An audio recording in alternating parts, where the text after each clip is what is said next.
এই জন্য হয়তো মহান রব্বুল আলামিন সবাইকে ধনী করে না। ঘটনাটি দেখুন তাহলে বুঝতে পারবেন। একদিন মুসা আলাইহিসসালাম রাস্তা দিয়ে হেঁটে যাচ্ছিলেন। হঠাৎ তিনি দেখতে পেলেন রাস্তার পাশে একজন ব্যক্তি সমস্ত গা বালিতে ঢাকা অবস্থায় শুয়ে আছে।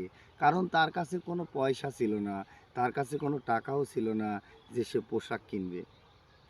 তারপর সেই বালিতে ঢাকা ব্যক্তিটি মুসা নবীকে দেখে বললেন, হে আল্লাহর নবী, তুমি আল্লাহর কাছে গিয়ে আমার জন্য একটু দোয়া করো, যাতে তোমার দোয়ায় আমার একটু হলেও স্থান পরিবর্তন হয়।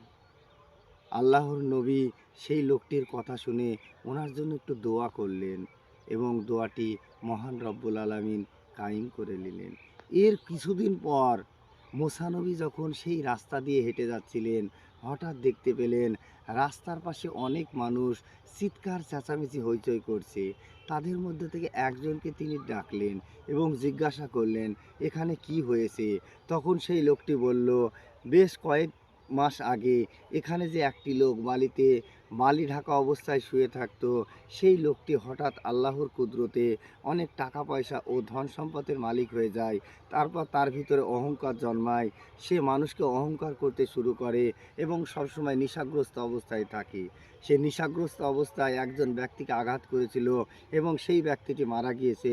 তার জন্যই এখানে এত মানুষের সমাগম। তাহলে ঘটনার শুরুতেই বলেছিলাম আল্লাহ সবাইকে ধনী করে না। তাহলে আপনারা বুঝতে পারছেন এই কারণেই আল্লাহ সবাইকে ধনী করে না, আর সবার ধনী সহ্যও হয় না। তাই মহান রব্বুল আলামিন যাকে যেভাবে যেই অবস্থায় রাখে সেইটাই খুব ভালো। ভিডিওটি দেখে একটুও যদি ভালো লাগে তাহলে সবাইকে দেখার সুযোগ করে দেবেন।